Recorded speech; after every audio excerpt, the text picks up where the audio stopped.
Седмичен хороскоп за периода 8-14 юни за всички знаци. Нека започнем. Овенът печели, когато забави темпото и говори по-внимателно с близките. Уикендът носи нова идея, среща или план. Първите дни поставят акцент върху дома, близките и личните нужди. Може да искате да помогнете бързо, но първо проверете дали имате време и сили. В любовта бъдете по-меки, без да губите честността си. В работата не обещавайте срокове от импулс. Тялото ви има нужда от по-ниски обороти. Не доказвайте сила чрез бързане. Може да искате да помогнете бързо, но първо проверете дали имате време и сили. Средата на седмицата, разговор с партньор, родител или ръководител, изисква точни думи и по-малко защитни реакции. Уикендът ви връща лекотата чрез кратка среща, нова покана или идея, която може да започне веднага. Ако сте във връзка, не решавайте всичко вместо другия човек. Попитайте ясно какво е нужно. Телецът ще напредне чрез точни разговори, разумни обещания и повече ред в ежедневието. Уикендът отваря тема за пари. Началото на седмицата е силно за срещи, съобщения, кратки пътувания и изясняване на уговорки. Думите ви имат тежест, затова ги използвайте спокойно, без да обещавате само, за да избегнете напрежение. В отношенията, простият разговор ще помогне повече от мълчаливо очакване. Проверявайте документи, съобщения и малки детайли. Нервната ви система иска по-малко шум. Изберете думи, които създават яснота, не само временен мир. Думите ви имат тежест, затова ги използвайте спокойно, без да обещавате само, за да избегнете напрежение. В средата на седмицата стара тревога или отложен разговор може да поиска по-сериозен тон. Уикендът насочва вниманието към бюджета, личната стойност и нов начин да използвате уменията си. Ако сте във връзка, кажете какво ви липсва без обвинение. Близнаците подреждат пари, ценности и лични решения през тази седмица. Новолунието във вашия знак носи свеж старт през уикенда. За близнаците първите дни поставят въпроси за пари, самоуважение и реалната стойност на вашия труд. Може да получите подкрепа или добра идея за доход, но избягвайте импулсивни покупки. В любовта говорете по-пряко за нуждите си, без да ги скривате зад шега. Обърнете внимание на тарифи, плащания, договорки и оценка на уменията ви. Умът ви ще търси движение, но тялото има нужда от стабилност. Не чакайте перфектния момент. Може да получите подкрепа или добра идея за доход, но избягвайте импулсивни покупки. В средата на седмицата разговор с приятел, екип или общност ще изисква по-сериозен тон. През уикенда новолунието в Близнаци ви дава шанс да започнете нов личен план, представяне, обучение или важен разговор. Ракът получава топла и силна седмица с повече подкрепа, видимост и лична увереност. Важно е да пазите границите си. Венера и Юпитер във вашия знак правят началото на седмицата по-топло, видимо и подкрепещо. Може да получите внимание, помощ или приятна възможност. В любовта сте по-нежни и привлекателни. В работата можете да спечелите подкрепа, ако говорите спокойно и уверено. Вашето благополучие зависи от емоционалните граници. Позволете си да получите, не само да се грижите за другите. Може да получите внимание, помощ или приятна възможност. Не се превръщайте обаче в човек, който спасява всички. В средата на седмицата професионален разговор, срок или отговорност изисква зрял тон. Уикендът носи повече увереност, но и нужда от тишина, за да чуете какво наистина искате. Ако сте във връзка, покажете обичта си, но не поемайте цялата емоционална работа сами. Лъвът започва седмицата по-тихо, но уикендът връща видимостта, чара и желанието за изява. Починете преди да излезете напред. Първите дни могат да ви направят по-вглъбени. Имате нужда да усетите какво ви тежи, преди да поемете нова роля. В любовта имате нужда от нежност, без излишна сцена. В началото не насилвайте темпото. Организмът ви иска сън, тишина и по-малко драматични ангажименти. Първо се върнете към себе си, после търсете внимание отвън. Имате нужда да усетите какво ви тежи, преди да поемете нова роля. Подкрепа може да дойде зад кулисите, но не премълчавайте всичко от гордост. В средата на седмицата тема за документи, обучение, пътуване или убеждения изисква търпение. Уикендът ви събужда. защото Венера влиза в Лъв и носи повече чар, внимание и желание за изява. Девата получава подкрепа от хора, екипи и приятелства през тази седмица. Важно е да не превръщате всяка подробност в задача. Първите дни ви срещат с приятели, колеги, общности или хора, които могат да ви подкрепят. Приемете помощ, но не поемайте организацията на всичко. В отношенията не анализирайте всяка реакция. Екипната работа ще ви помогне, ако разпределите задачите ясно.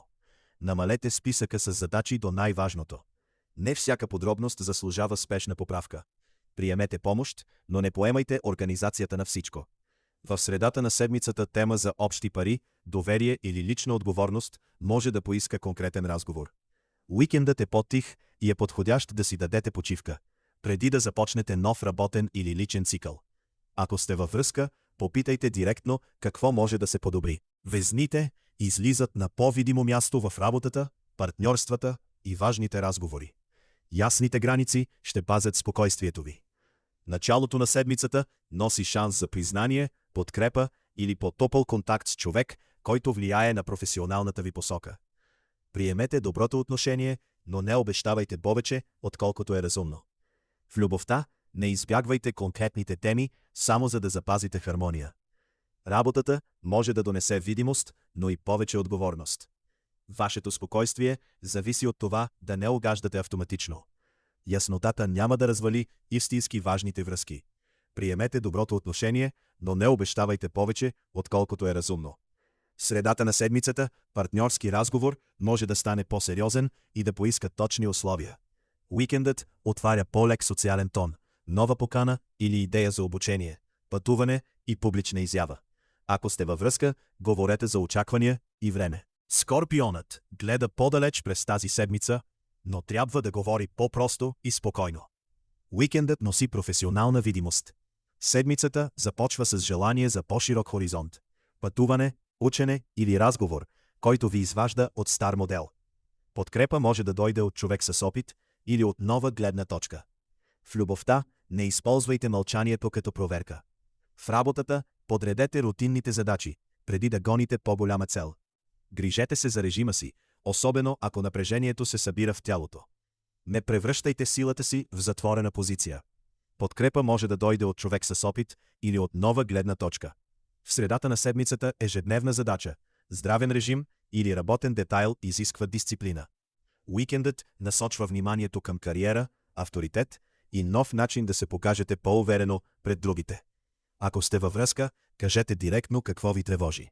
Стрелецът навлиза в седмица на доверие, общи ресурси и по-честни разговори с важни хора.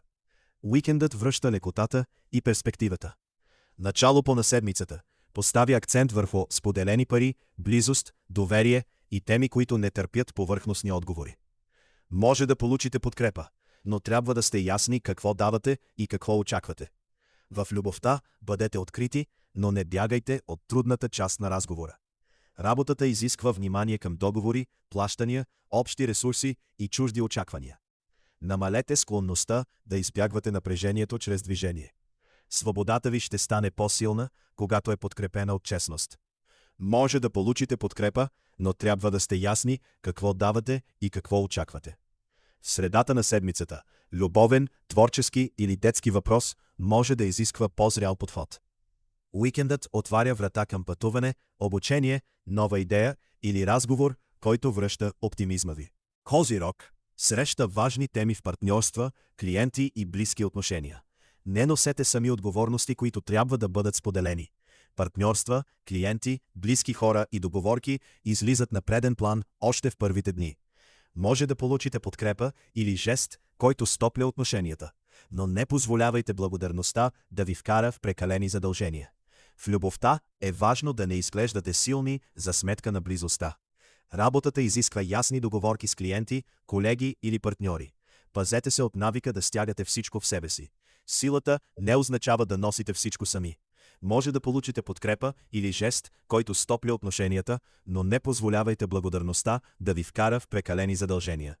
Около четвъртък, домашен, семеен или личен въпрос ще изиска твърдо, но спокойно решение. Водолеят подрежда работа, навици и здравословен ритъм през тази седмица. Уикендът носи ново начало в партньорствата и разговорите. За водолеите, първите дни са подходящи да подобрите работния режим, да получите помощ в ежедневна задача или да въведете по-мек подход към тялото си. Не обещавайте да оправите всичко наведнъж. В отношенията не стойте само в ролята на наблюдател. Работата върви по-добре, ако подредите процеса, инструментите и графика си. Вашето тяло има нужда от ред, а умът от по-малко разсейване. Не оставяйте добрите идеи без форма. Не обещавайте да оправите всичко наведнъж.